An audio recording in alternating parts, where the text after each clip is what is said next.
नरेंद्र मोदी जी को याद भी दिलाना चाहता हूं, 20 तारीख को वो आ रहे हैं कि यहाँ भी उधमपुर में उन्होंने बहुत सारे वादे किए थे। जब इन्होंने यहाँ एक बहुत बड़ी जनसभा की थी, वोट मांगने के लिए जब वो आए थे इलेक्शन के दौरान, उन्होंने 2-2 करोड़ नौकरियां लोगों को देने का वादा किया था, लेकिन नौकरियां मिली नहीं। लेकिन जो लोग काम करते थे, डेली वेजेस थे, उनको भी नौकरी से बाहर निकाल दिया गया। कुछ अर्सा में हमने काफ़ी सारे उधमपुर के गांव का दौरा किया, जिसमें गोडी ब्लॉक है, चिनैनी ब्लॉक है, लाटी ब्लॉक है, लांदर और मोंगरी का इलाका है, डूडू बसंतगढ़ का इलाका है। बहुत सारी समस्याओं से लोग दो चार हो रहे हैं, सुनवाई नहीं हो रही है लोगों की। सड़कों की हालत खराब है, स्कूलों में मास्टर नहीं रहे, अस्पतालों में डॉक्टर नहीं है, डिस्पेंसरियों में स्टाफ नहीं है, बिजली और पानी की किल्लत से लोग परेशान हो रहे हैं। सरकार जहां रोजाना ये बयान दे रही है, घर घर नल की बात कर रही है, वहां उधमपुर में पिछले 5 वर्षों में जल जीवन मिशन के तहत एक घर में भी अभी नल का पानी नहीं पहुंचा है। और मीडिया में, टीवी चैनल्स के ऊपर, अखबारों में गलत बयानबाजी की जा रही है कि लोगों को घरों घर में नल लगा दिए गए हैं। ये एक गलत किस्म का प्रोपोगंडा किया जा रहा है। हकीकत ये है कि लोग आज भी तालाब से और दरिया से पानी पीने के लिए गाँव में मजबूर हैं। स्कूलों में मास्टर गाँव में ज़्यादा किल्लत है, और ऐसा लगता है कि जानबूझकर वहाँ स्टाफ नहीं दिया जा रहा है, क्योंकि वहाँ गरीब के बच्चे पढ़ते हैं, मजदूर के बच्चे पढ़ते हैं, किसान के बच्चे पढ़ते हैं। इसलिए सरकार की तरफ से कोई भी तवज्जो नहीं दी जा रही है इन स्कूलों में मास्टर मुहैया करवाने के लिए। भ्रष्टाचार का बोलबाला है।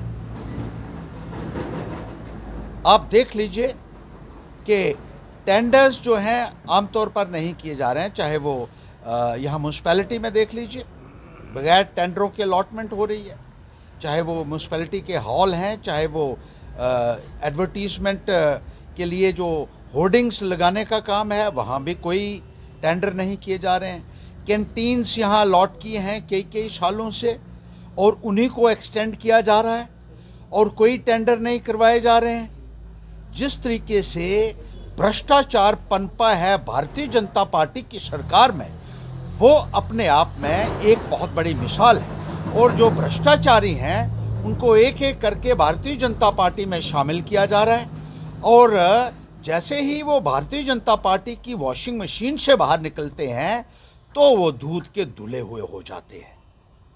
ये हो क्या रहा है भारतीय जनता पार्टी के राज में? त्राहिमाम मचा हुआ है लोगों में, लोगों की सुनवाई नहीं हो रही है।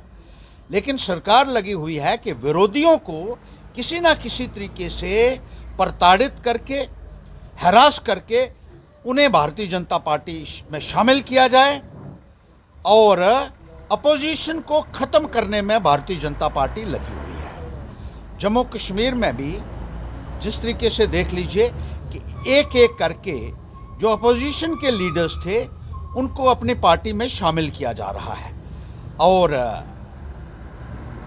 जो नारा नरेंद्र मोदी जी देते रहे हैं, आज बहुत सारे सवालिया निशान उसके ऊपर भी खड़े हो रहे हैं।